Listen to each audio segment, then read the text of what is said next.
help me.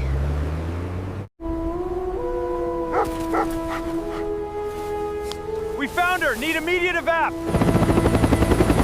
I still remember the sound of my brother's boots crunching through the snow as he walked away. The blizzard had swallowed the road. My vision blurred into nothing but white. My fingers had already gone numb, and I could barely lift my head from the frozen ground.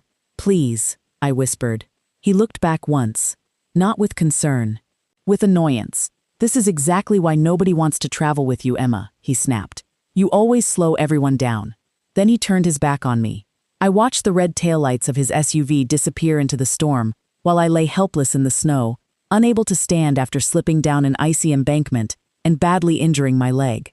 I truly believed I was going to die. Hours later, rescue volunteers found me barely conscious after tracking my emergency phone signal. When I finally woke inside a warm hospital room the following morning, my body wrapped in heated blankets and connected to machines, I heard familiar footsteps approaching. My brother casually walked inside carrying a coffee as though he were stopping by a friend's house. He barely looked at me. Instead, he asked the doctor, "So, is she going to recover?" The doctor glanced at my chart. She survived because of a very unusual blood donor notification linked to her emergency records.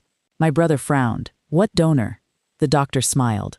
"The same woman who anonymously funded your liver transplant 5 years ago." My brother looked at me. I looked back. Then I quietly said 6 words.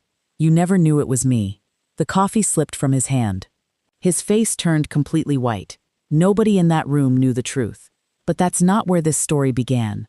3 months earlier, my name is Emma, and if you met me back then, you would have assumed I was the forgotten child of my family. Quiet, ordinary, always helping everyone else. Meanwhile, my older brother Ryan was treated like he could do no wrong. He was charming when people watched, cruel when they didn't. Our parents constantly excused him. Ryan has a strong personality. He's under pressure. He doesn't mean it. I lost count of how many times I heard those excuses. When our father died several years earlier, Ryan inherited the family construction business. At least, that's what everyone believed. I never argued. I simply continued running my own financial consulting company in another city while keeping my life private. Very few people knew how successful I'd become. I preferred it that way. Ryan, however, assumed I barely made enough to pay rent. He loved reminding everyone.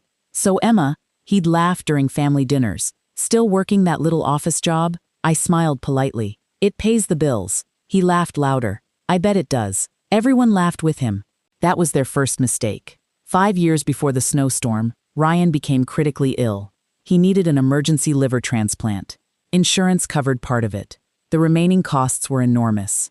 He begged relatives. Friends disappeared. Banks refused another loan. Our mother cried every night. Ryan never knew someone quietly paid every remaining medical bill through an anonymous charitable trust. That someone was me. Not because he deserved it, because our mother couldn't bear losing another family member after Dad. I promised the hospital one thing. My identity stays confidential. It did. Ryan spent years believing some wealthy donor had chosen him randomly. He often bragged about how lucky he was. I guess good things just happen to good people. I never corrected him. Remember that detail. It matters later. Months after his recovery, Ryan changed. Actually, he became worse. Success made him arrogant. Money made him reckless. He constantly mocked people who struggled. Employees feared him. Contractors hated him. Family members avoided disagreeing with him. Whenever I visited, he'd find new ways to embarrass me. One Christmas, he handed me $20 in front of everyone. "Buy yourself something nice." The room laughed. I quietly folded the bill. "Thank you." He thought he'd won. He had no idea what was coming.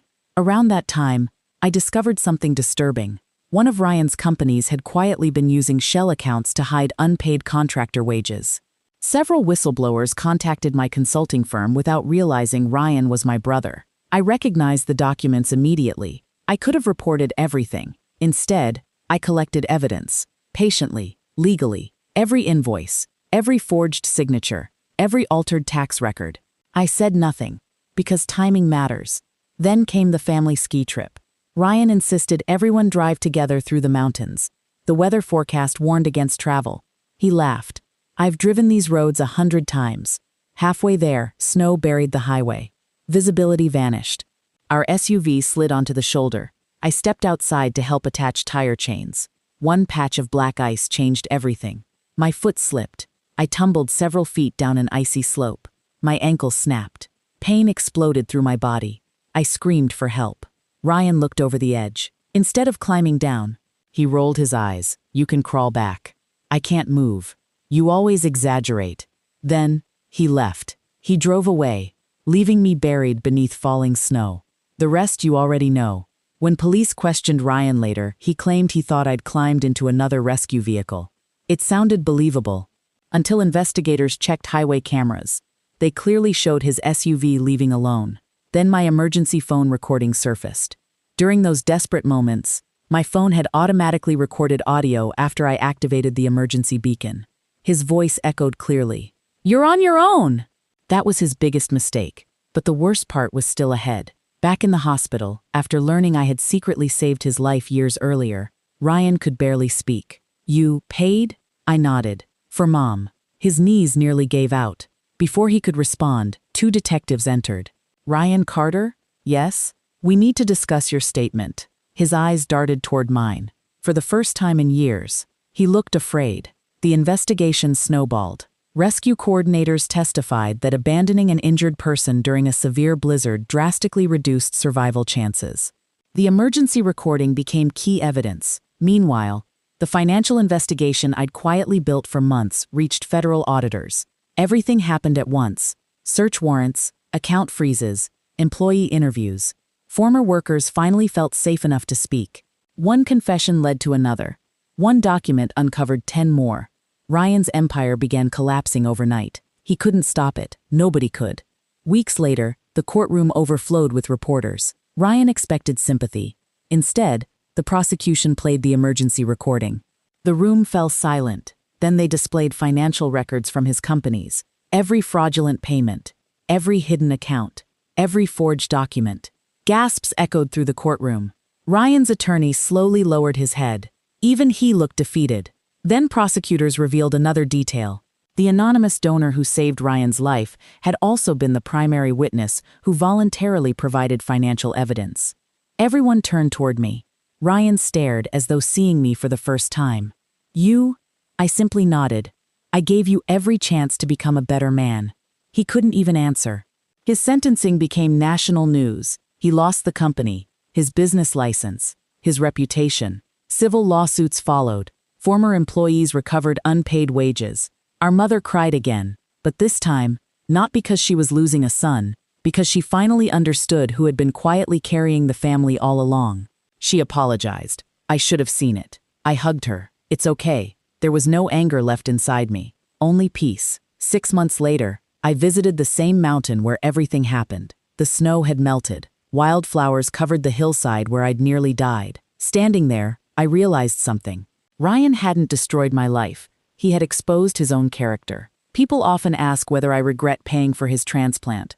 Honestly, no. Saving his life revealed who he truly was. And when the truth finally came out, nobody could accuse me of revenge driven by hatred. Everything that happened afterward came from his own choices. I simply refused to protect him from their consequences. Sometimes the greatest revenge isn't screaming. It isn't humiliating someone. It isn't destroying them yourself. It's stepping aside and allowing the truth to do all the work. Ryan once believed I was the weakest person in the family, the quiet sister, the invisible one, the one everyone underestimated. In the end, that became the reason he never saw his downfall coming. Have you ever been underestimated by someone who had no idea who they were dealing with? Tell me your story in the comments.